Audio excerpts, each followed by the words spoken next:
Здорово, YouTube! Сегодня у нас, очень тонкий монитор на 24 дюйма Xiaomi Mi Desktop 1C. И он точно заслуживает вашего внимания.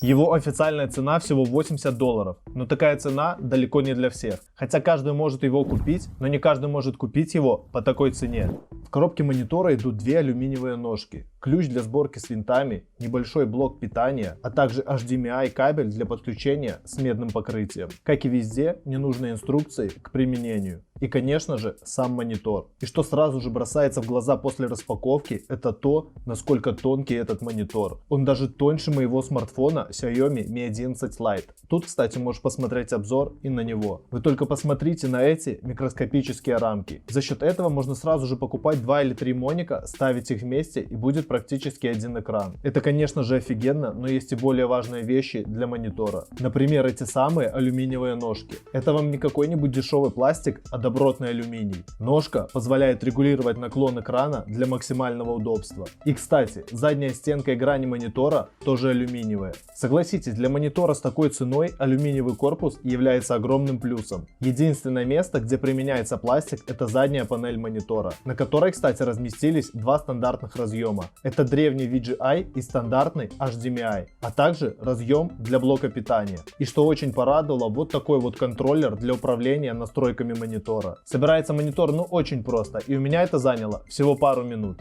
Сразу соединяем металлическую ножку при помощи винта из комплекта. Далее переворачиваем монитор экраном вниз, одеваем эту ножку и также вкручиваем сюда два винта. Затем подключаем блок питания, HDMI или VGA кабель. Что же касаемо качества картинки, то оно тут порадовало. Очень большие углы обзора. Внутри у нас IPS Full HD матрица на 24 дюйма. Она поддерживает 8-битный цвет и частоту развертки не 60, как указано, а 75 Гц. Рамки и еще раз рамки. Они здесь очень тонкие и вызывают эстетический оргазм. После покупки я провел проверку на битые пиксели, и к счастью их здесь нет. Изображение тут на уровень выше большинства бюджетных мониторов, и цветопередача очень хорошая, не вызывает никаких претензий. Единственное, чего мне не хватает в изображении на этом мониторе, это контрастности. На мой взгляд, темные тона кажутся немножко светлее. Но если вы не профессиональный колорист, то вряд ли это заметите. Но в крайнем случае просто откалибруйте этот монитор. В меню настроек, перемещение по которым осуществляется удобным контроллером, есть два языка – китайский и английский. Также здесь есть пресеты для видеофильмов, игр, экономный и стандартный режим. Отличаются в основном эти пресеты яркостью экрана и балансом белого. Можно выбрать более холодные или теплые тона, а также регулировка настройки каждого цвета отдельно. Стандартные регулировки контрастности и яркости тоже никуда не делись. Тесты на динамических играх – одна из самых важных характеристик для игроманов. Из документации IPS матрица имеет отклик в 6 миллисекунд, но при этом, запуская даже самые динамические игры, картинка не плывет и эффекта жвачки не наблюдается.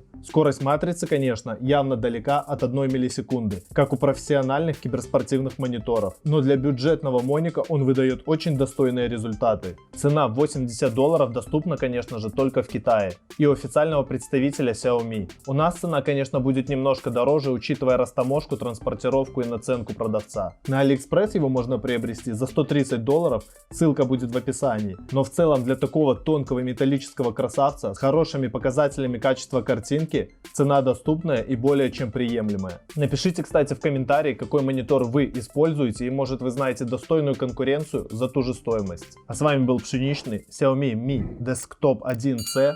Увидимся в следующем видео.